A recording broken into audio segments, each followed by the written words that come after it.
Assalamualaikum warahmatullahi wabarakatuh. Selamat pagi semua ya. Biarpun udah siang, tetap saya menyampaikan selamat pagi ya. Sebagai ucapan selamat datang pada yang udah mengikuti ya rumit hari ini. Baiklah ya. Hari ini adalah pertemuan kita yang kelima ya untuk KKSI bidang lomba Artificial Intelligence dengan narasumber Kang Arifal Dwi Santosa, Eskom BSC. Assalamualaikum Pak Kang Arifal. Waalaikumsalam Bu.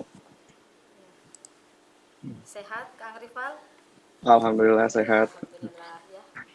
Oke, sebelum saya serahkan pada narasumber, saya akan mereview dulu ya pertemuan kemarin. Sebelum saya mulai, apakah terdengar suara saya? Terdengar.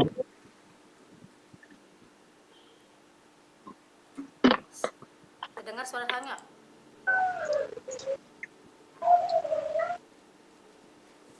Jelas Bu. Oke ya. Oke, terima kasih ya. Oke, sebelumnya saya akan mereview materi yang kemarin ya, yang sudah disampaikan oleh Kang Arifal ya, tentang beberapa poin-poin yang disebutkan kemarin, diantaranya kecerdasan buatan pada masa pandemi. Terus yang kedua, 4 poin definisi tentang artificial intelligence, yaitu bertindak seperti manusia, berpikir seperti manusia, bertindak rasional, dan berpikir rasional. Artinya AI itu adalah penjabaran dari definisi tersebut. Terus yang ketiga, dijelaskan oleh Kang Arifal, yaitu AI ini sangat dibutuhkan untuk pekerjaan di masa depan ya, sehingga mau nggak mau bisa mempengaruhi bidang pekerjaan yang lain. Jadi sangat bagus ya AI ini untuk kalian tekuni di masa mendatang. Terus selanjutnya, Kang Arifal juga telah menyebutkan hubungannya antara AI, machine learning, dan deep learning. Nah, saya hanya menjabarkan sedikit ya. Jadi AI ini adalah teknik yang dilakukan seperti manusia. Terus yang poin kedua, machine learning adalah metode dalam statistik dan memerlukan data yang besar untuk menganalisa data sesuai kebutuhan aplikasi yang akan kalian buat ya. Terus yang selanjutnya ada artificial neural network atau ANN, yang kalau di Indonesiakan itu artinya jaringan saraf tiruan. Nah, itu adalah muncul dari konsep ide manusia sendiri ya. Apakah kita bisa membaca ya pemikiran orang lewat suhu badan, lewat karakter seseorang dan sebagainya ya. Terus yang terakhir itu ada deep learning. Jadi ini adalah salah satu jenis algoritma jaringan saraf tiruan yang menggunakan metadata sebagai input dan mengolahnya menggunakan sejumlah lapisan yang tersembunyi. Nah, di situ juga ada machine learning ya, dijabarkan oleh Kang Arifal. Itu ada machine learning yang mendeteksi munculnya suatu hal ya di hasil akhir yang kalian akan buat. Nah, terus ada implementasi AI dalam proses aplikasi untuk pencegahan COVID-19. Di antaranya itu ada 3, ada natural language processing, ada computer vision, ada speech processing. Selanjutnya ada 3 tahapan itu yang akan kalian buat untuk implementasi AI di dalam pencegahan COVID. Ada 3 tahap, yaitu preparation, tools, build. Nah, di sini Kang Arifal akan mulai menjabarkan di preparation sendiri, yaitu bagaimana membangun model AI. Ya, barangkali begitu ya Kang Arifal apa yang dijabarkan Betul. kemarin. Silahkan Kang Arifal untuk memulai materinya. Terima kasih. Baik. Terima kasih Bu. Siang semuanya, adik-adik siswa SMK. Kali ini kita sesuai ya di apa yang kemarin udah kita dengarkan. Nah, hari ini kita lanjut untuk fokus pada pembangunan model gitu ya. Nah, di sini ada yang udah masuk Classroom Google ya. Itu kemarin tadi pagi saya share tentang dataset dari modul praktikum yang akan kita buat hari ini gitu ya. Jadi ada dua sesi, dua lab gitu ya. Jadi teman-teman ini bisa sambil coba buka Python Google Colab-nya gitu ya. Terus coba cek juga di Classroom-nya, itu ada dua datasetnya. Nah, itu ntar kita akan coba bareng-bareng, tapi kalau misalnya ada kendala itu nggak apa, ntar project-nya kita share juga di situ, ya bisa pelajari setelah materi ini gitu ya. Oke, yang pertama kita akan mulai pada ada dua lab, ada dua praktikum. Yang pertama kita lab pertama ini yang cukup sederhana dan paling sering kita temukan ya untuk implementasi dari machine learning. Itu yang paling sering adalah prediksi harga saham. Nah, karena datasetnya di mana-mana dan cukup sederhana untuk implementasinya. Nah, perbedaannya adalah kita di sini coba pakai model yang baru yang biasanya nggak begitu sering dipakai ya. Kita akan coba pakai algoritma RNN. Nah, Recurrent Neural Network sama LSTM. Nah, itu apa sih long short term memory gitu ya. Nah, itu penjelasannya gimana algoritma ini berjalan, nanti saya jelaskan di slide berikutnya. Oke, di bahasa pemrogramannya kita pakai Python ya. Terus toolsnya apa aja dari yang kemarin minggu lalu kan ada banyak toolsnya. Nah, pada lab ini lab satu ini kita pakainya beberapa, ada scikit-learn, terus ada matplotlib, terus ada TensorFlow juga, kita coba pakai TensorFlow, terus ada Pandas sama Keras. Nah, ini library-library yang kita gunakan untuk implementasi dari prediksi harga saham, RNN, LSTM. Nah, datasetnya ini dari salah satu saham di Jepang yang namanya Nikkei 225, itu yang kita coba di situ. Oke, ya ini untuk lab pertama, datasetnya seperti ini teman-teman. Jadi kalau di download di Classroom ya, udah ada itu, ada CSV-nya. Nah itu datasetnya kayak gini. Nah ini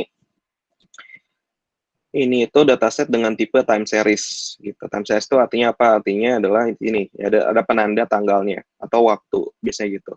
Nanti tanggal 14 bulan November 2018 harga saham yang dibuka segini, paling tertinggi segini, terendah segini, saat ditutup berapa gitu kan, lalu volumenya berapa, perbedaannya gitu kan. Nah ini lanjut juga di hari berikutnya sama sampai ke tanggal ini, contohnya 22 November 2018. Jadi kelihatan dia sesuai dengan tanggalnya dia berubah-ubah harga saham itu. Kayak gitu. Nah, ini berarti masuk ke kategori dataset yang time series gitu ya. Nah, time series ini sendiri biasanya kita pakai algoritma apa aja sih yang bisa, nah gitu ya. Nah, time series ini biasanya selain paling sering itu pakai regresi ya. Kalau kemarin kita buka apa aja algoritma yang ada di machine learning ya, ada regresi, terus ada neural network, ada deep learning dan sebagainya. Nah, itu kita pakai. Nah, di sini saya coba pakai RNN, LSTM. RNN ini masuk ke kategori neural network ya. Kita coba pakai model yang berbeda. Biasanya pakai regresi. Nah, kita coba pakai RNN, LSTM gitu ya. Oke. Oke, lanjut ke algoritmanya. Nah, ini contoh algoritma RNN ya. Secara singkatnya, ini sebelah sini. Oke, sebentar. Nah, sebelah sini ya. Singkatnya, RNN ini adalah algoritma yang contoh ini di bawah ini input. Misalnya saya masukin dua input. Nah, dua input ini akan berpengaruh pada hasil nanti di depannya. Jadi istilahnya feed forward neural network gitu ya. Data hasil itu bergantung pada data yang ada inputnya. Jadi sejumlah input ini akan menghasilkan hasil di depannya. Nah, memang penjabarannya agak sedikit sulit karena neural network ini nggak bisa kita saat proses compile-nya itu kita nggak bisa lihat proses itu gimana mereka cara dapat feed-nya sampai output-nya, itu nggak ada penjelasannya secara satu compile gitu ya. Jadi memang neural network ini sedikit sulit untuk dijelaskan ke dalam bentuk yang lebih bisa dibaca, misalnya kayak diagram atau sebagainya gitu ya. Jadi ini adalah konsep utama dari RNN. Nah, sebelah kanannya juga masih RNN ya. RNN ini dia akan mengirimkan input ini dan meneruskannya terus sampai ke hasilnya gitu ya. Ini pakai tanha ya. Nah, itu untuk rumus apa formulanya di dalam kayak gitu. Nah, lalu kenapa apakah dengan RNN aja cukup? Ya, untuk deteksi ini cukup gitu ya. Cuman RNN ini ada problem, dia nggak bisa apa istilahnya untuk data yang banyak kan dia akan mengirimkan sejumlah data yang cukup banyak gitu ya. Nah, si RNN ini ada keterbatasan bahwa datanya itu biasanya tidak bisa dia nggak bisa memproses data banyak sekaligus ya untuk menghasilkan satu outputnya. Nah, dengan begitu muncullah satu apa algoritma tertentu yaitu LSTM. Ini kurang lebih modifikasi pengembangan daripada RNN untuk apa? Untuk apa bisa menyimpan data input yang lebih banyak di long apa disimpan di memorinya dia dulu kayak gitu. Jadi dia bisa nyimpan data input lebih banyak baru hasil outputnya lebih akurat kayak gitu ya. Nah, perbedaan di sini ini yang LSTM, ini yang RNN ya. Nah, bedanya apa? Bedanya di sini ada berapa sigma layer di depan dan di akhir. Ini untuk nyimpan state dari data, state itu data terakhir dari input sebelumnya gitu. Jadi semakin setiap node ini dia nyimpan cukup banyak data gitu ya. Jadi lebih bisa handle data yang lebih banyak dibandingkan RNN tanpa LSTM gitu. Oke, gitu. Nah, ini sedikit tambahan. Nah, ini ntar arsitektur yang kita buat akan seperti ini di Python ya. Jadi kita akan buat kurang lebih multiple layer untuk LSTM-nya, baru dia masuk sini. Ada dense, baru dia masuk ke prediksinya, keluar modelnya. Kayak gitu. Oke, jadi LSTM seperti ini. Dia akan melakukan looping layernya. Itu memastikan bahwa datanya sudah benar-benar di-feed tuh dilatih dengan baik gitu ya. Oke, oke. Ini kita akan F1 seperti itu. Nanti kita akan kasih penjelasan lain ya. Untuk, satu lagi di sini. Dalam deep learning itu ada yang namanya epoch. Epoch itu adalah proses di mana, jadi seperti ini ya. Contohnya, nah ini, anggapan ini adalah satu epoch. Ini satu epoch ya. Nah, satu epoch itu adalah proses di mana input ini sudah mencapai output, udah ngetrain dilatih sampai output, terus dia balik lagi ke awal, terus satu travel itu dinamakan satu epoch, gitu ya. Jadi kalau misalnya kita 2 epoch, 3 epoch itu berarti balikannya 2 kali, 3 kali dia melakukan training data di neural networknya, kayak gitu. Sederhana kayak gitu. Oke, nah di epoch ini sendiri berapa banyak sih epoch yang kita perlu set di AI di machine learning kita itu. Nah, itu nggak ada patokan khusus ya untuk angka terbaik berapa epoch yang bisa kita pakai untuk menandakan itu nomor yang terbaik untuk model machine learningnya. Nah, itu adanya cara kita tahu itu yang terbaik adalah lihat ininya, lihat errornya, testing error. Nanti setelah kita praktek mungkin kita akan lebih jelas ya. Cuman sebelumnya saya jelaskan dulu mengenai underfitting, ada overfitting gitu. Underfitting itu di mana modelnya itu terlalu jauh daripada hasil akhirnya. Jadi anggapan akurasinya jauh banget gitu ya, nggak sesuai. Nah, kalau overfitting ini artinya akurasinya terlalu baik. Baik itu adalah misalnya pola tertentu dia terlalu mengikuti pola itu gitu ya. Apakah ini bagus? Enggak. Justru kalau overfitting itu nanti pas dia dikasih contoh yang lain dia akan sangat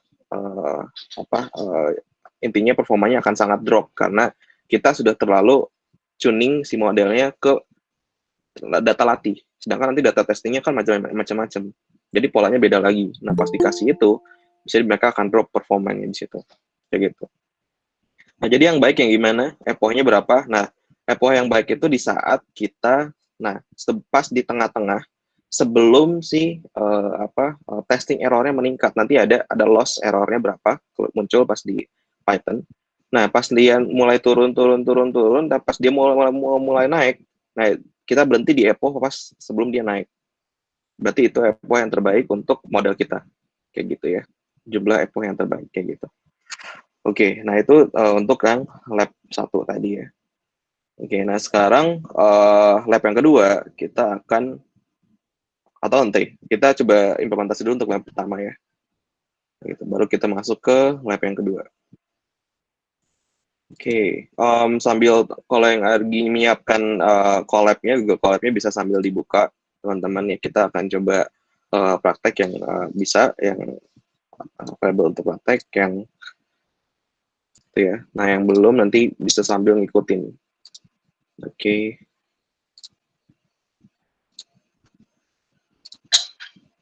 Oke.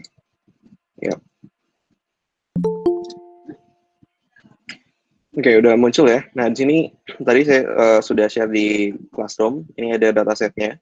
Ini untuk lab yang pertama, yang N225, terus ada yang lab kedua untuk yang COVID ya. Nah, yang pertama kita coba masuk ke collab.research.google.com ya.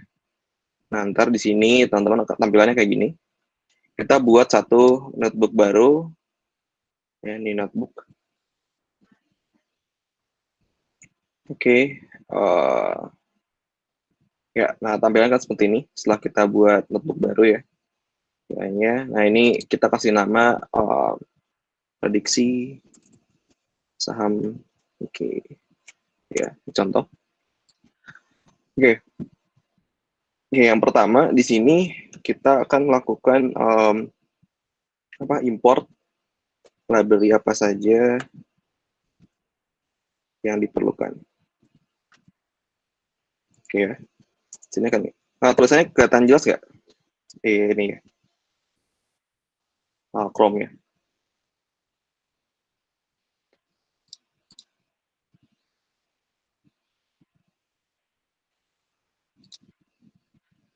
Halo?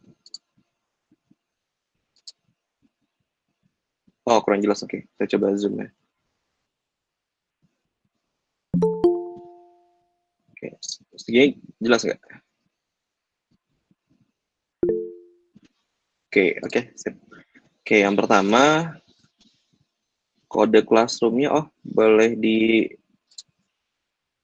kode classroom boleh dibantu sama dari panitia ya nanti untuk kode classroom-nya. Nah, saya nggak pegang soalnya. Oke, ya kita lanjut aja. Pertama di sini kita akan lakukan import library yang diperlukan ya. Jadi untuk yang lab pertama, terus nanti kita setelah itu akan melakukan import data ya, atau pembacaan data dari dataset. Oke, setelah itu di sini selain import juga kita akan melakukan pembagian dataset. Nah, biasanya umumnya ada train, data latih, sama data test. Gitu ya. Ada juga biasanya train, terus ada validasi, val, sama tes. Nah, ini tergantung teman-teman bisa coba mana yang terbaik gitu ya. Cuman kalau datanya sedikit, itu biasanya pembagiannya cukup 2 ya. Train sama tes aja. Tapi kalau datanya jumlahnya cukup banyak, bisa dilakukan ini supaya lebih optimal. Ada validasi tesnya, ada validasi setnya, ada tes setnya. Oke, nanti setelah itu kita akan lakukan tuning. Ya, tuning ini bisa pakai fungsi yang sudah disediakan sama di sini kita pakai scikit-learn. Jadi ada scikit-sklearn ini dia punya library untuk beberapa untuk tuning. Salah satunya ada min-max scalar nanti ya. Kita akan coba code gitu ya. Oke, berikutnya di sini kita mulai train data. Ya. Nah, setelah train data kita buat di sini algoritmnya, si LSTM-nya. Lalu setelah di LSTM-nya kita latih, nah kita latih baru kita terakhir di plot. Plot itu kita tampilkan hasil prediksi dan hasil realnya. Apakah prediksi sama realnya secara perkembangan datanya apakah sama apa beda gitu ya. Nah, kita akan lihat nanti.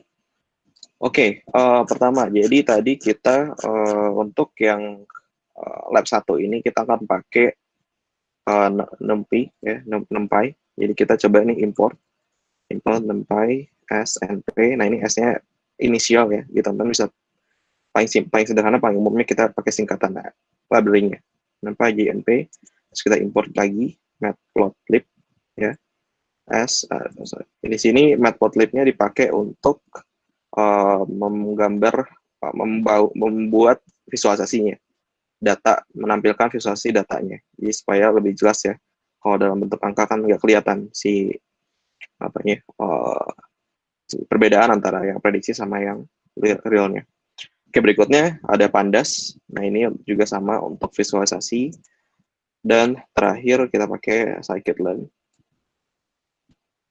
Nah ini untuk kita panggil scikit-learn bagian trend test split. Jadi nanti dataset itu kita akan bagi ke data latih sama data testing. Ada dua ya. Jadi nah sekalian saya coba buka data ini datasetnya di sini ya. Nah kayak gini datasetnya jadi ya. Ini nggak banyak, jadi kita hanya ada sekitar 200-an row, kalau nggak salah ya. 243 data berarti ya yang ada gitu, belum ada yang nol-nolnya. Jadi nah sejumlah data yang nggak begitu banyak seperti ini kita bisa pakai beberapa model kayak regresi atau neural network gitu ya. Nah kalau deep learning CNN sebagainya itu biasanya kita masih kurang datanya ya supaya akurasinya bagus. Bisa dipakai tapi biasanya akurasinya nggak begitu baik ya. Oke, lanjut. Ini udah, kita sudah lakukan import library apa aja. Nah, berikutnya kita akan melakukan pembacaan data dari dataset. Nah, gimana cara masukin tadi CSV file tadi ke ke collab ini ya. Ini kita pilih icon folder di kiri bawah, di kiri atas ini. Nah, dia akan lakukan proses dulu sebentar. Oke, nah kita upload file di kiri atas ini ya. Upload. Nah, sini kita pilih tadi datasetnya yang udah di-download di Classroom ya. Ada N225 ini. Kita open aja. Oke, nah dia masuk di sini. Ini udah datasetnya sudah kita import ke collab-nya. Oke, nah sekarang kita balik lagi ke code-nya. Kita coba ambil datasetnya. Dataset, nah ini pakai pandas buat ngebaca file CSV ya dengan nama tadi namanya apa n225.csv. Lalu kita tambahkan beberapa parameter untuk dataset ini ya, dataset fill na method. Nah ini method ini ada banyak untuk read-nya, nanti coba di setiap library itu bisa dibaca juga backfill itu apa dan lain sebagainya ya. Kalau kita coba mulai pembagian ya. Nah, kenapa datasetnya harus dibagi antara data latih sama data testing? Nah, ini supaya apa? Supaya mengecek performa algoritma kita, apakah performanya baik atau enggak, apakah dia bisa deteksi sesuai dengan apa yang kita harapkan ya. Jadi kita latihnya cuman biasanya perbandingannya ada banyak tergantung jumlah datasetnya. Ada yang 80%, 20%, ada yang 7%, 30%, ada yang 90%, 10%. Nah, itu bisa diatur, bisa dicoba mana yang paling sesuai dengan hasilnya yang paling bagus ya. Nah, di sini kita coba 10% ya. 90 data training, 10% data testing. Kenapa? Karena di sini kebetulan datanya nggak banyak, cuma 200-an, jadi kita supaya trainnya lebih banyak, kita set dulu 90 ya. Oke, nah berikutnya kita pilih data yang apa aja yang mau kita ambil ya di dataset tadi. Nah, ini ngambil kolomnya iLog ini, dataset iLog kita ambil data di kolom berapa aja yang kita ambil, mulai dari data 0 pasti sampai ke data terakhir ya dari MSK tadi ini. Lalu kita buat dataset untuk setnya. Nah, dataset dan iLog ya, ini kita pakai MSK mulai dari data masking tadi, reset, index drop. Nah, ini kita nggak pakai kita hapus field yang nggak kepake di test set ini ya. Kita harus drop datanya dulu, kelasnya dulu. Oke, gitu. Oke, di sini. Oke, seperti ini ya. Oke, nah berikutnya kita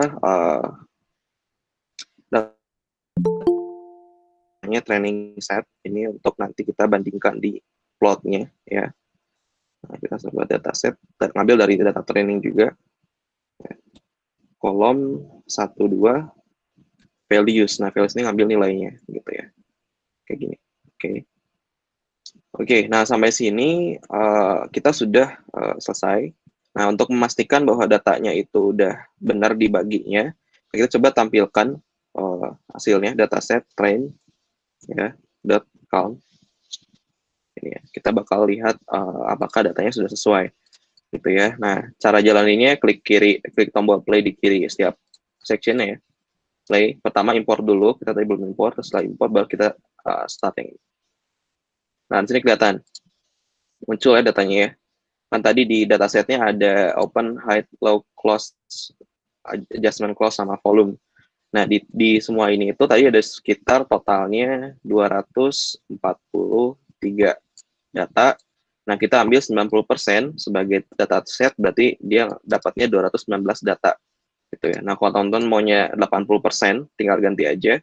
Nah, dia akan adjust sendiri di 194 data yang jadi data latih. Kayak gitu.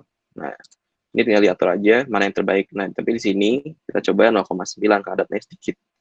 Ya. Nah, ini dapat nih 219 data. Oke. Oke, udah keluar semua ini ya. Datanya ada yang coba, ada yang coba juga di sini yang udah sampai sini. Atau ada error. Nah, kalau ada error, sambil coba ada error tertentu bisa langsung di ini ya, di chat aja. Ntar kita sambil diskusi juga errornya sebelah mana dan sebagainya. Oke, saya lanjut aja. Nah, berikutnya kita akan melakukan tuning. Ya, tuning itu kurang lebih kayak pengaturan supaya model ini menghasilkan hasil yang terbaik gitu ya. Ada banyak algoritma tuning. Nah, cuman yang biasanya untuk dataset yang time series kayak gini, yang berhubungan sama tanggal waktu, itu bisa pakainya algoritma max scaler. Jadi kita ambil average daripada setiap rata-rata dari setiap feature datanya, datasetnya kayak gitu. Nah, kita ambil dari sklearn, kita import lagi sklearn dot, nah saya udah keluar juga. Kita pakai apa? Pre-processing. Oke, import min max ya, scalar. Nah, juga ada juga.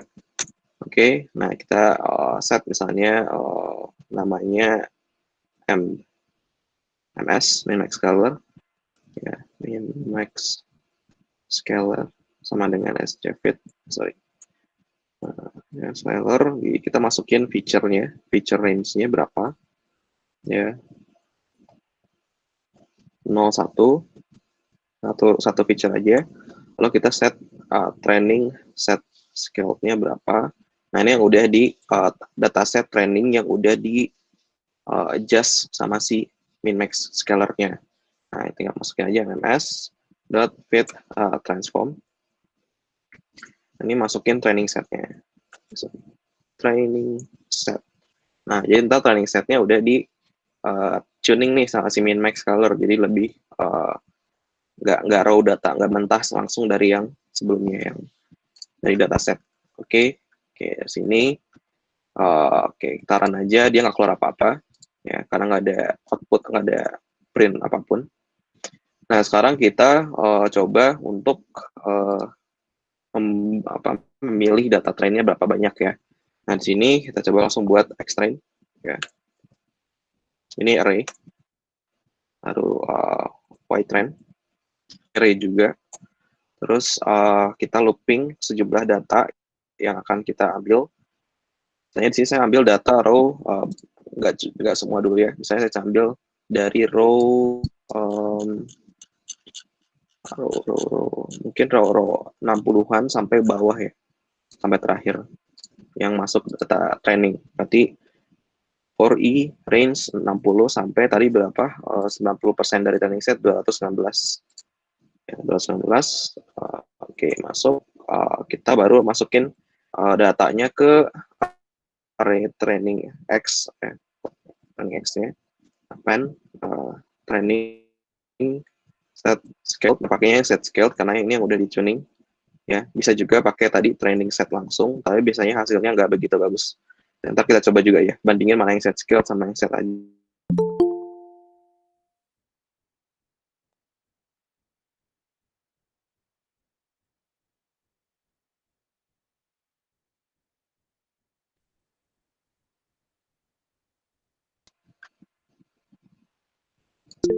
Oke, 60. Oke, suara saya jelas? Tadi sempat disconnect ya? Iya Pak, sekarang sudah jelas Pak. Oke, sebentar. Sudah jelas ya? Oke, terima kasih. Oke, lanjut lagi. Tadi sampai ke kita masukin data untuk data training X. Nah, apa 60 data mulai dari indeks 0. Oke, lanjut ke Y train. Yang sama. Kita masukin juga training set scale-nya sama. Nah, kalau Y itu kita ambil yang 0 aja. Indeks.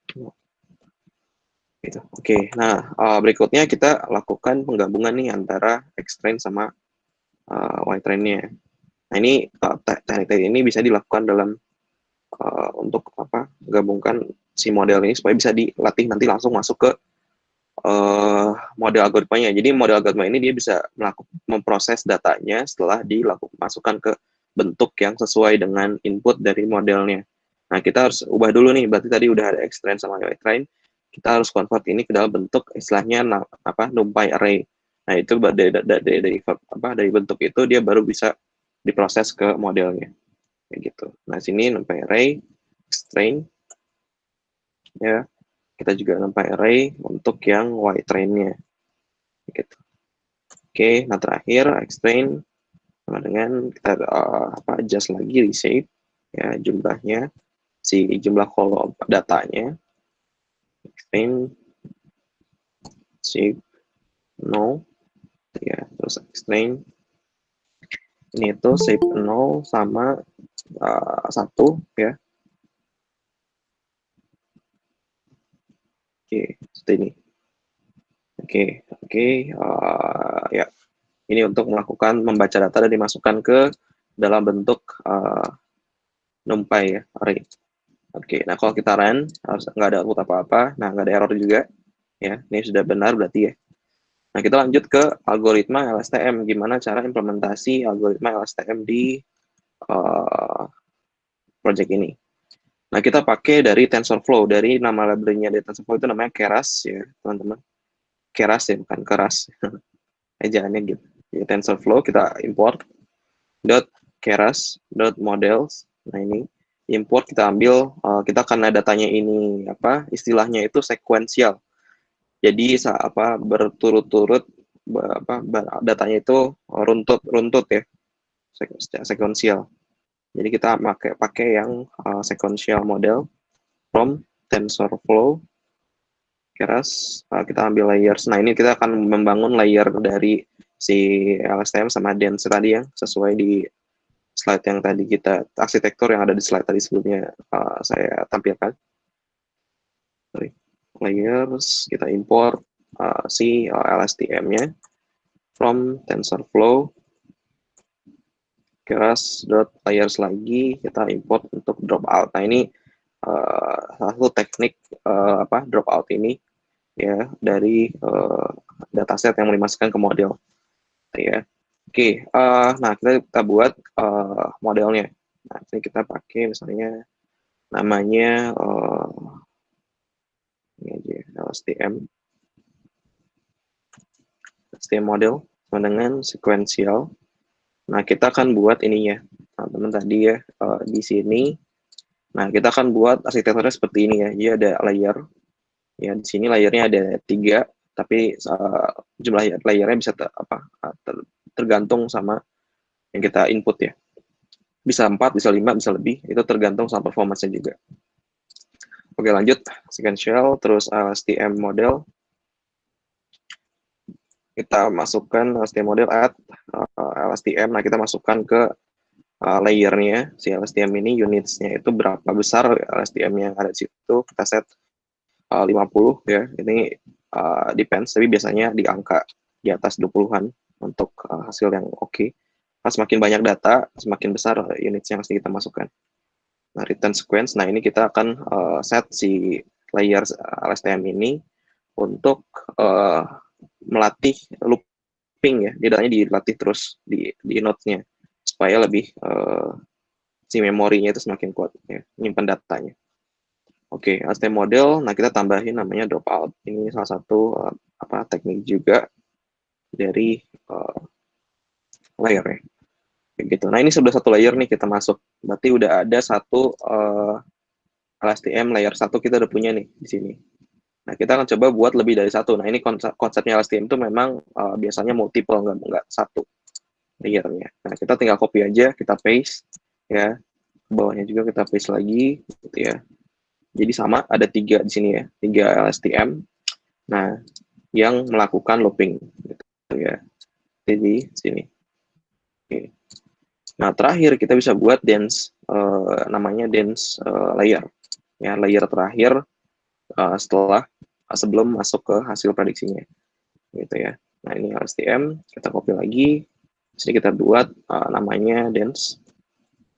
Ya, terus unitnya cukup satu aja dense levelnya. Lalu si dense-nya nggak usah pakai dropout karena beda sama si LSTM. Gitu. Oke, sampai sini ini kita udah buat nih layer sesuai dengan arsitektur yang tadi kita lihat ya. Jika gini arsitektur kita untuk si prediksi harga saham ini. Oke, nah terakhir kita coba buat compilernya.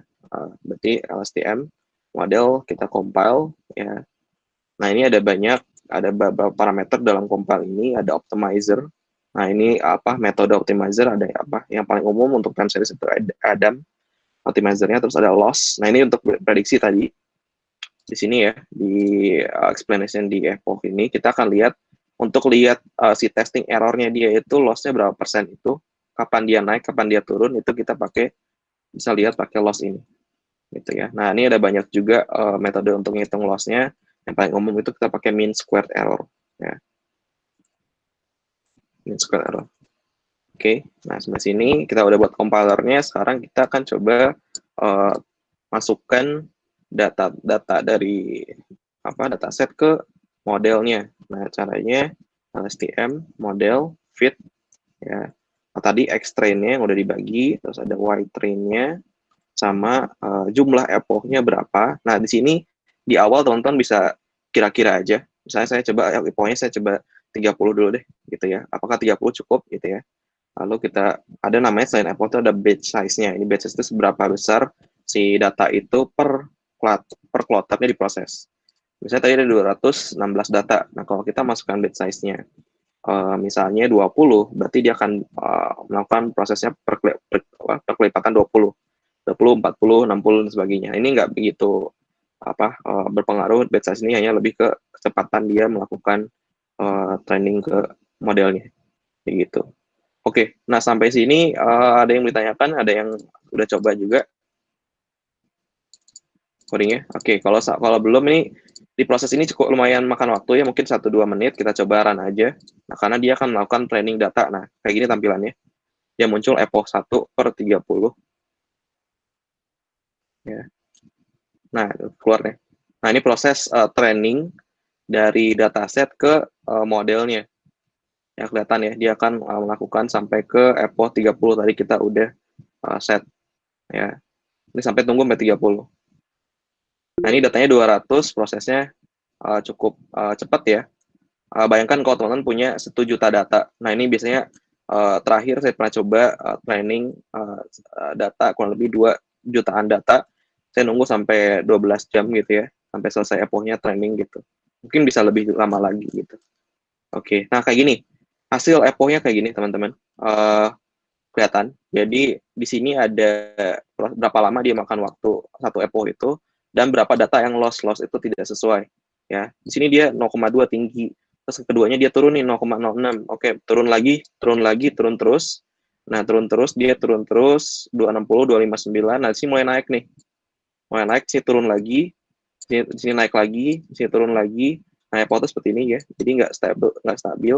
233 ini masih naik turun, nah, masih bisa kita pakai. Nah, sini masih naik turun. Nah, di bawah masih turun banget nih. Nah, oke, berarti kita bisa tambahin. Kalau misalnya datanya kayak gini ya, ini konsisten turun sepohnya. Berarti kalau di gambar tadi kita ada di posisi sini. Posisi apa di sini ya. Nah, kalau kita tambah lagi bisa jadi nanti loss-nya bakal naik suatu saat gitu ya. Cuma kita cukup 32 aja karena waktu ya. Kalau kita tambahin 60, kadang bisa kita tes 100 juga. Itu lumayan lama prosesnya. Oke, nah ini udah masuk nih model kita data trainingnya udah masuk ke model algoritma SDM kita. Ya, nah berikutnya kita akan melakukan hasil prediksi tadi yang udah dimasuk ke model itu ke plotnya supaya teman-teman bisa lihat perbedaannya antara yang real sama hasil prediksi kita ya.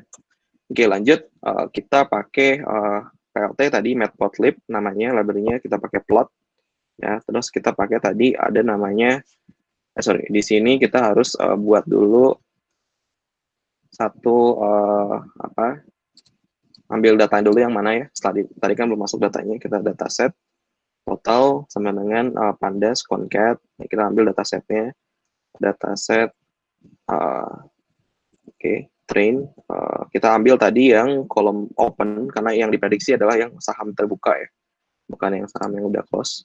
Oke, sampai sini kita kutip dataset tes ya, kita open lagi. Jadi ambil yang train yang open sama ambil yang tes yang open juga. Oke, berikutnya sampai sini lanjut ke berikutnya adalah inputnya apa ya, inputs dataset total line. Nah ini kalau ada yang bingung mengenai codingannya, ntar bisa kita diskusikan setelahnya. Kita ini dulu ya, coba supaya waktunya cukup. Kita set tes ya, kita masuk. Nah tadi data set tes ini kan kita mulai dari data ke 60, jadi kita harus kurangin data tesnya sampai banyak 60 row, baru kita ambil value-nya kayak gitu. Oke, sorry, tadi row-nya 20, masuk. Oke ya, sorry, nggak kelihatan. Axis, ini masuknya axisnya 0, terus ini values, terakhir tampilkan si inputnya. Ya, inputs sama dengan inputs.reshape. Nah ini jumlahnya biasanya -1 seluruh data. Kalau inputs sama dengan MMS, min-max transform inputnya. Jadi hasil inputnya tadi kita lakukan min-max color lagi supaya optimal si datanya. Nah kita ambil x-testnya. Kita ambil nih, kita pilih antara real stock price sama yang prediksi. Nah, kita lakukan lagi, looping lagi in range 60. Kita ambil tesnya mungkin nggak banyak, cuma 16 data ya, supaya grafiknya jelas. 60 sampai 76, kita x-test, pen, inputs, i kurang 60, i 0, terus kita ambil real stock price-nya, kita masukin ke dalam hasil variabel stock price-nya, set scale i 0. Oke, nah sampai sini kita lakukan hal yang sama seperti tadi di X-Train sama Y-Train ya, kita convert ke bentuk array karena dia nggak bisa kalau dalam bentuk langsung X-Test-nya masuk kayak gitu. X-Test sampai kita reshape lagi. Nah, sini masukin X-Test, terus X-Test.shape 0, lalu ada X-Test shape-nya 1,1. Oke. Nah, berikutnya kita akan ambil predicted stock price-nya. Oke, di sini kita ambil si LSTM model dot predict. Nah, ini dalam prediksi si data testing tadi. Nah, predicted, ini cepat ya, predicted.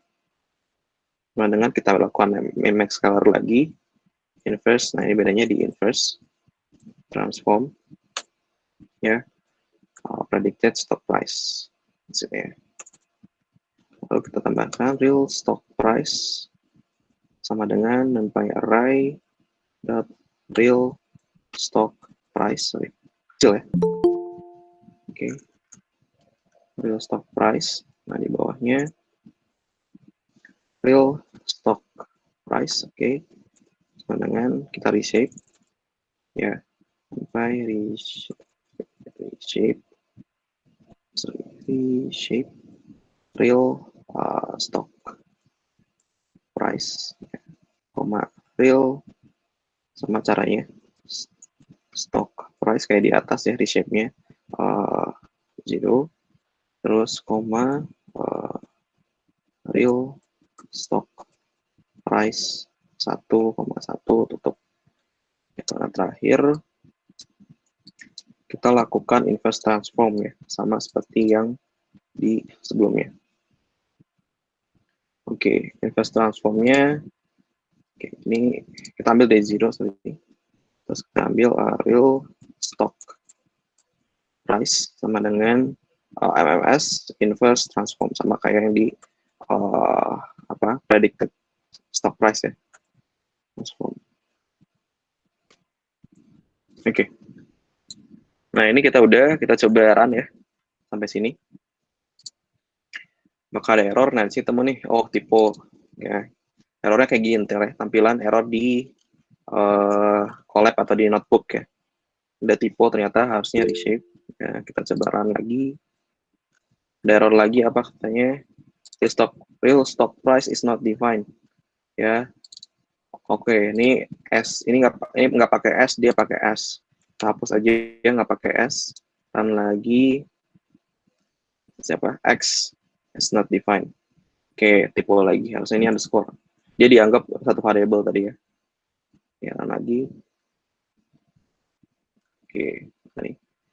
Object cannot be interpreted as integer. Nah, di sini kita lihat datanya dari real stock price, real stock price 0 dan 01. Oke, sini udah benar sih harusnya. Real stock price 0 dan 1. Ya. Oke. Ya. Stock price masuk ke 01. Sorry. Oh ya, ini karena kita mau dari 0, jadi nggak perlu tambahin yang kolom 0 lagi. Di sini udah 0 dan 1. Oke, kita coba run lagi.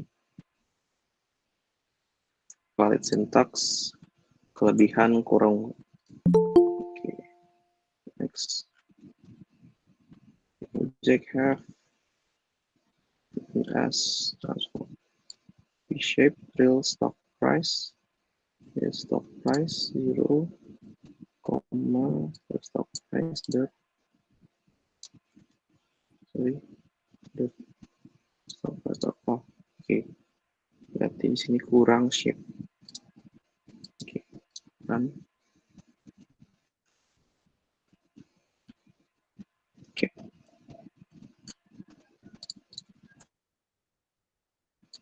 Stock price sih. Oke.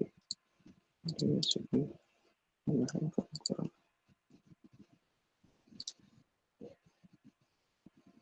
Oke. Kurang ini ya, kurang. Oke. Nah, terakhir berarti ini sudah dibuatnya, kita udah bikin predicted dataset sama real datasetnya. Jadi kita mau bandingin sekarang apakah yang hasil prediksi kita itu udah sesuai sama real stock price-nya atau belum. Nah, tadi lanjut ke plt.plot, kita plot real stock price-nya. Nah ini color tuh warna si line-nya, garis dari si yang real stock-nya warna apa? Misalnya kita warna biru aja kali ya, blue. Kasih label uh, Nikkei real stock price. Oke, nah situ kita udah buat label yang Nikkei-nya, terus yang berikutnya kita buat label untuk yang si predicted-nya. Kita paste aja, ganti variable sama yang predicted stock price, color juga dibedain. Saya di sini jadi green. Nah, di sini kita ganti jadi Nikkei predicted stock price. Oke. Terakhir kita kasih judul ya di labelnya, kita kasih judul misalnya Nikkei stock price prediction. Lalu kita kasih X labelnya, koordinat X-nya dengan waktu, terus Y-nya dengan nilai price-nya, stock price-nya. Oke, baru kita tampilkan legend-nya di chart-nya, dan terakhir PLT show. Oke, nah ini terakhir kita coba run. Oke, kelihatan ya hasilnya, ternyata yang biru adalah hasil stok yang aslinya. Nah, yang hijau ini nilai prediksi kita. Nah, prediksi kita cukup jauh di tengah ya. Cuman di akhir dia mulai ngikutin si stock price-nya. Nah, ini itu bisa dilihat dari teman-teman bisa tuning lagi dari mananya, dari tadi misalnya pembagian antara training set sama data set. Gitu ya, misalnya di sini kan 9, 90, teman bisa ubah jadi 80. Mungkin training setnya kebanyakan, tesnya sedikit, bisa gitu ya, atau mungkin datanya kurang gitu ya. Nah, 200 data ini bisa dibilang cukup, tapi nggak begitu akurat datanya nanti, jadi perlu ditambahkan lagi. Nah, di sini kelihatan ya grafiknya kayak gitu. Oke, kurang lebih kayak gitu untuk yang lab pertama, dan kemungkinan sebenarnya ada 2 lab di sini ya teman-teman. Jadi satu lagi labnya tentang prediksi kenaikan COVID ya. Nah, ini yang sepertinya tidak sempat kita lakukan sekarang. Nah, ini bisa jadi untuk latihan teman-teman ya. Nah, datasetnya udah saya share di Classroom ya, di Classroom datasetnya. Nah, teman-teman bisa ikutin implementasi dari apa yang ada di slide. Nanti saya coba jelaskan di sini ya. Wait, saya coba stop sharing dulu. Saya present di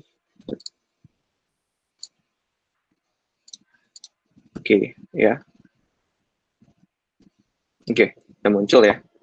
Jadi yang untuk lab kedua ini kita jadikan tugas saja sambil teman-teman praktis lagi latihan untuk Python-nya.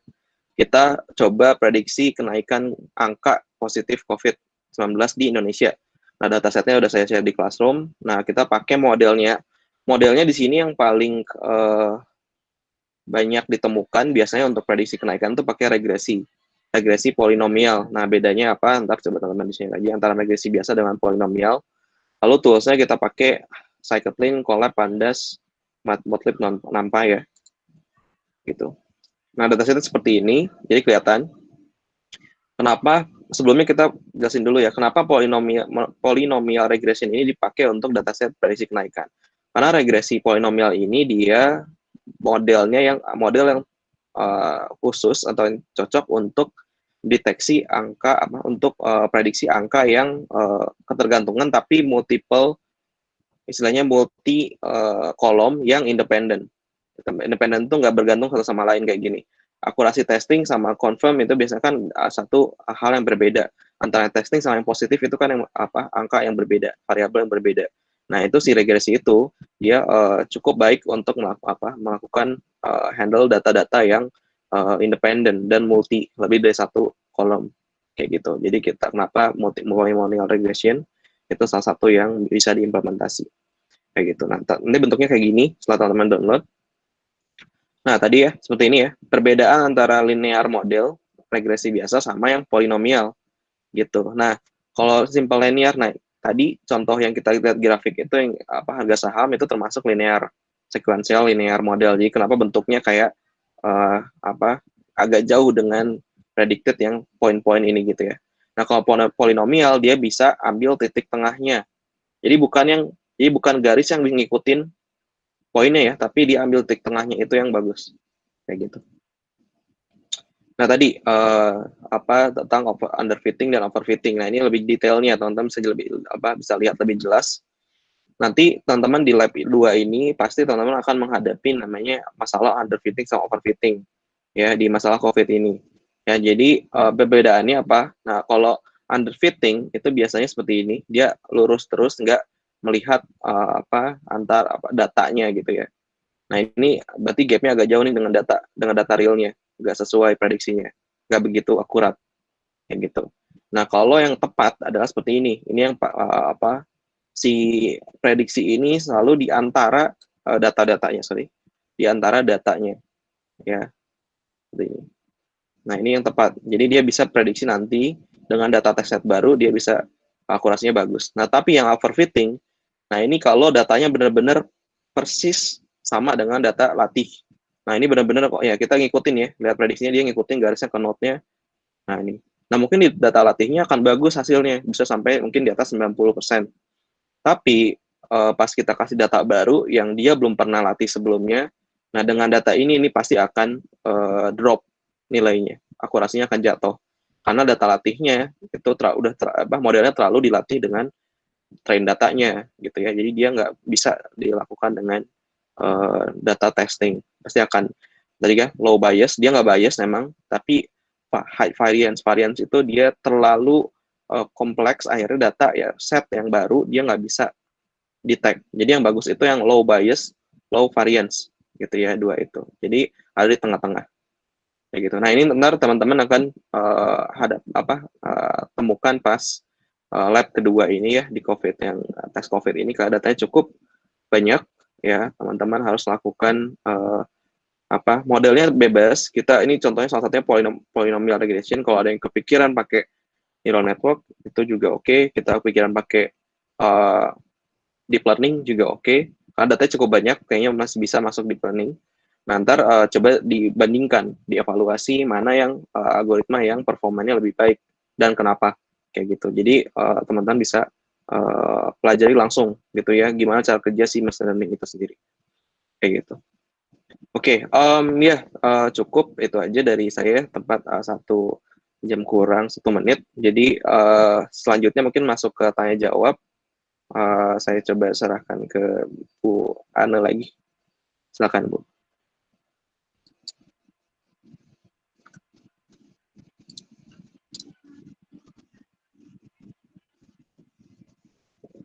Biasa ya, walaupun dilihat ya materinya itu agak sulit ya, apalagi bagi kalian yang kebanyakannya kelas 2 ya, itu memang memerlukan referensi yang banyak ya, yang banyak belajar.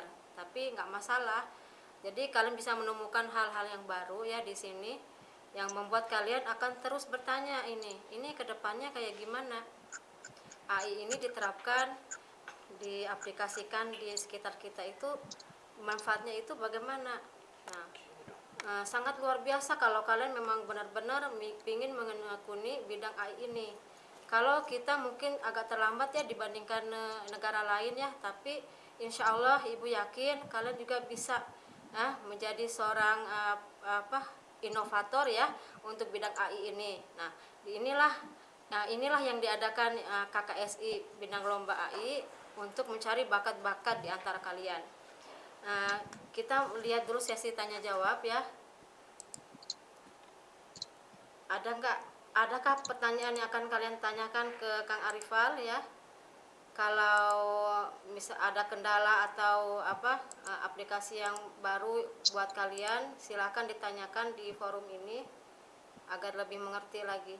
Silakan, barangkali ada yang mau bertanya. Ya. Ada yang udah coba juga atau sambil praktek tadi? Kayaknya mereka Silakan. masih bingung, Kang. Ibu aja lihatnya pusing. Cuma memang kayaknya kalau untuk bangun model ini ya, tadi kan dijelaskan ada 2 lab. Yang pertama itu lab model RNN LSTM ya, yang tadi dipraktekkan. Iya, betul. Yang kedua itu tentang yang untuk kenaikan COVID ya. Nah, ini mungkin Betul. agak Ya, sedikit sama ya dengan untuk big data ya. Kalau big data iya mah ke betul, Bu. data-data ya. Betul. Nah, Hmm. Jadi kalau jadi apa agak memang agak mirip-mirip. Jadi kalau big data emang kita kumpulan data tapi dalam bentuk visualisasi di datanya biasanya ada pemrosesan juga. Nah, AI ini juga termasuk gitu ya part dari situ. Jadi kalau dia misalnya kita melakukan processing di data yang besar, itu masuk juga big data, tapi untuk prosesnya itu dinamakan AI-nya kayak gitu. oh iya, Nah, oke. Hmm. itu ada pertanyaan Kang ya. Ini. Ya, boleh. Ya, ini kurang paham Bagian akan tuning. codingnya. Iya. Boleh minta codingnya buat Oke. referensi nggak katanya? Oh, boleh. Ini udah saya share di Classroom ya, yang udah masuk Classroom. Di apa di terakhir tadi saya masukin untuk yang lab 1 project filenya. Nanti teman-teman bisa pelajarin juga buat implement nanti yang lab 2-nya yang aktif untuk yang COVID tadi ya. Kayak gitu. Oke, terus pertanyaannya bagian tuning. Nah, tuning itu untuk apa? Nah, ini kita balik lagi ke sini ya. Ke slide. Sorry, saya coba slide tampilin lagi.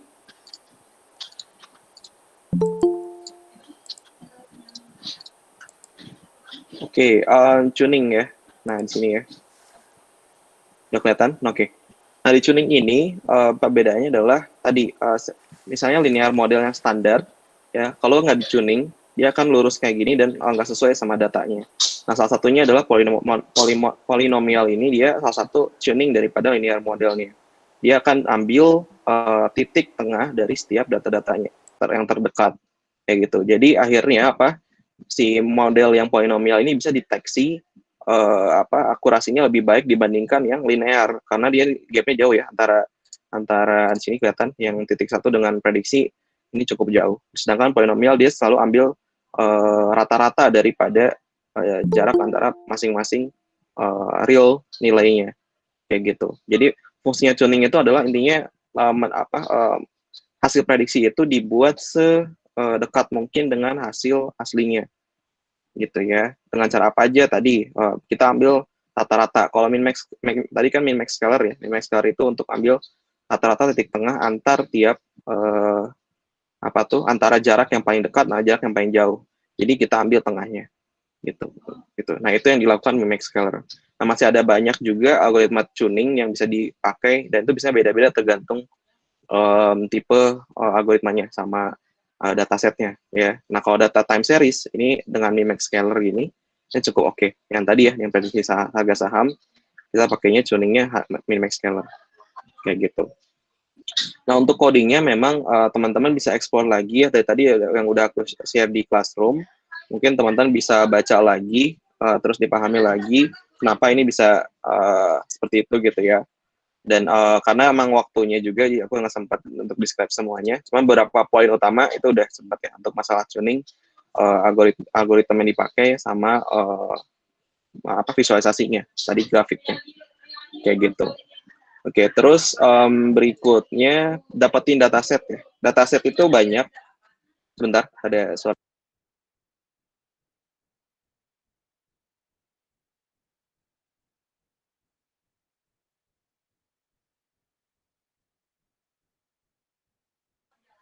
Oke, untuk datasetnya kita bisa dapat di banyak ya. Pertama kemarin minggu lalu kita ada yang pakai Kaggle. Aku coba atas aja. Ada Kaggle, terus juga ada UCL dataset. Ini yang salah satu yang cukup ini ya cukup sering dipakai untuk testing kayak gitu. Dua itu ada Kaggle sama UCL.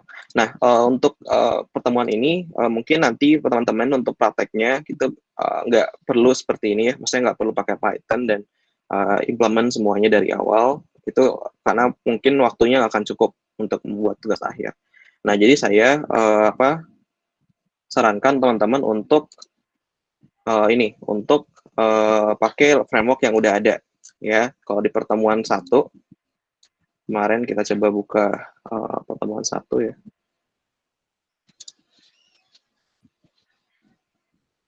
Ya, di pertemuan 1 kita tampilin toolsnya apa aja yang ada di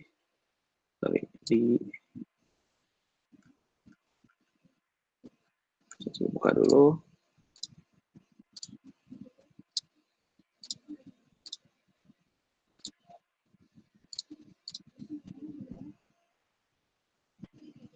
Oke, pertemuan 1 kita belajar ada banyak framework ya. Yang tadi kan kita pakai Scikit-learn, TensorFlow dan sebagainya. Nah ini biasanya yang kita lakukan dalam mengolah data yang biasanya researcher lakukan seperti itu. Nah tapi ada beberapa framework yang sangat lebih mudah lagi. Teman-teman nggak begitu harus tadi ya memahami codingnya Python itu cukup kompleks. Bisa teman-teman pakai kayak MLKit. MLKit ini udah kayak bundling, dia tinggal dipakai aja. Ini dari Google juga. Terus ada with AI, ini buat bikin NLP, ya kalau teman-teman buat natural language processing, ya text processing, terus pakai with AI ini jauh lebih sederhana, teman-teman cuma input data aja. Kalau MLKit dia juga sama, teman-teman tinggal latih data aja. Jadi compiler tadi ya, bagian algoritma sampai compiler sampai plotnya itu udah disediakan. Jadi teman-teman nggak begitu repot untuk melakukan coding untuk compilernya lagi kayak gitu. Nah, ya ini entah mungkin untuk tugas akhir teman-teman bisa, kalau yang teman-teman bisa start pakai yang Python itu itu bagus karena biasanya lebih paham. Nah, tapi teman-teman jika ada keterbatasan waktu bisa implement MLKit atau with AI dan lain-lain, masih banyak yang lain kayak gitu. Jadi selama teman-teman dapat flow-nya, dapat kenapa pakai algoritma ini, kenapa pakai ini dan tujuannya apa. Nah itu menurutku udah cukup paham berarti ya mengenai AI ini. Karena memang Bu untuk AI ini sendiri pun jaringan saraf tiruannya aja itu biasanya ada 1 mata kuliah 1 semester gitu. Jadi teman-teman mungkin pasti akan bingung kalau misalnya langsung masuk ke coding tadi ya. Karena biasanya kita ada cukup banyak materi sebelumnya sebelum coding itu gitu. Sebelum kita masuk ke pembuatan model. Kayak gitu. Oke, ada lagi yang tanyakan? Oh ya, Pak, Kak, tadi kan ada yang tentang overfitting versus overfitting sama apa tadi? Underfitting. Iya, underfitting sama overfitting ya, Pak. Kak. Itu kata Kakak lebih bagus yang mana, Kak? Lebih baik yang over apa Oke. yang sebaliknya? Oke. Ya, aku coba show lagi yang overfitting dan fitting ya. Dengan siapa? Sorry. Dari SMK Dengan mana? Muhammad Nurullah dari SMKN 69, Kak. Oke. Sip. Untuk underfitting sama overfitting, dua-duanya nggak bagus. Yang bagus itu yang di tengah ini yang ungu ya. Yang correct fit. Nah, gitu. Jadi kalau underfitting itu dia prediksi dengan data asli itu terlalu jauh, terlalu di bawah. Sedangkan overfitting, data asli sama data prediksi itu terlalu dekat. Dekat tuh misalnya akurasinya sampai mungkin 99,8% gitu ya. Mungkin di training data bagus, tapi pas teman-teman kasih data baru yang dia belum pernah dilatih, itu biasanya akan drop karena polanya pasti beda. Kayak gitu. Nah, jadi untuk ambil yang terbaik biasanya pakai kalau yang correct fit ini dia pakai min max scaler, dia ambil data yang minimum sama yang maksimum, dia ambil tengahnya kayak gitu. Jadi antara si nilai yang paling kecil sama yang besar dia jangan di tengah. Nah kalau misalnya data yang dia masuk data baru, dia bisa akurasinya bisa lebih baik karena dia nggak correct fit, nggak overfit kayak gini ya, terlalu pas sama data latih. Jadi data baru pun dia bisa menyesuaikan dengan algoritmanya. Kalau overfit ya tadi dia pasti akan drop di data ininya, di data tesnya. Jadi pas kalian teman-teman buat model, kalau akurasinya mungkin di atas 99 lebih itu bukan berarti bagus banget ya. Justru perlu dievaluasi. Ada kemungkinan itu overfitting gitu. Jadi cara evaluasinya gimana? Caranya kasih data tes yang baru, apakah akurasinya stabil di 90 atau drop gitu. Kalau drop berarti fix itu overfitting. Kayak gitu ya. Nah, kalau underfitting tadi mau dikasih training test, mau dikasih data test, akurasinya tetap jelek banget gitu. Nah, itu berarti underfitting tuh. Nggak sesuai antara prediksi sama datanya. Itu harus diubah mungkin algoritmanya atau datasetnya. Nah, kalau correct fit, misalnya kita training di awal dia dapat 70%. Nggak terlalu besar, nggak terlalu kecil. Tapi pas dikasih tes data, oh dia naik 75, tes data baru lagi, oh 74, 71, 72, naik stabil di angka 70 gitu ya, berarti atau 80 gitu. Berarti si model yang kita buat itu udah cukup baik menghandle, udah nggak underfitting, udah nggak overfitting untuk dataset itu. Kayak gitu. Nah, cara tesnya simpelnya kayak gitu aja. Dicobain tes data baru, apakah dia drop, apakah dia stabil, atau dia jelek terus. Nah, itu yang harus dievaluasi nantinya di akhir, setelah diplot ya. Kayak gitu. Oke. Baik Kak, terima kasih Kak. Hope menjawab. Ya, terima kasih. Ada lagi yang ditanyakan?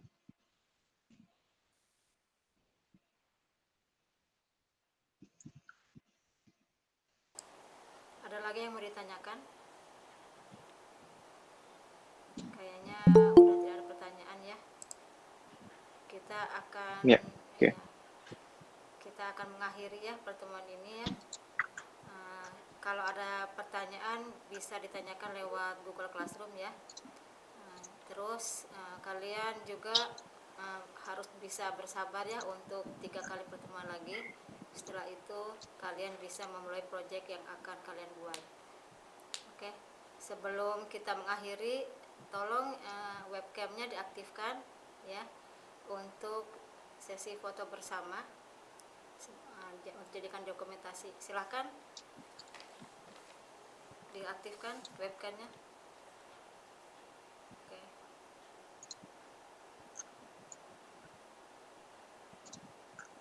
Oke, ada yang belum aktif nih.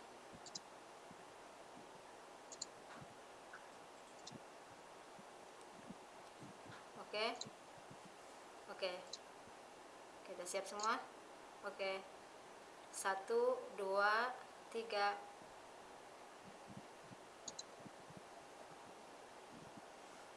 Oke.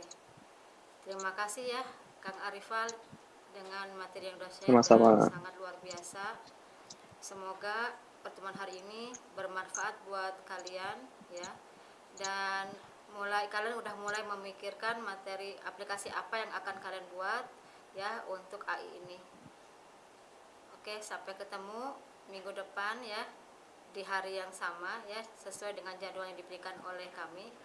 Terima kasih semua. Saya akhiri. Assalamualaikum warahmatullahi wabarakatuh. Waalaikumsalam warahmatullahi wabarakatuh. Waalaikumsalam warahmatullahi wabarakatuh.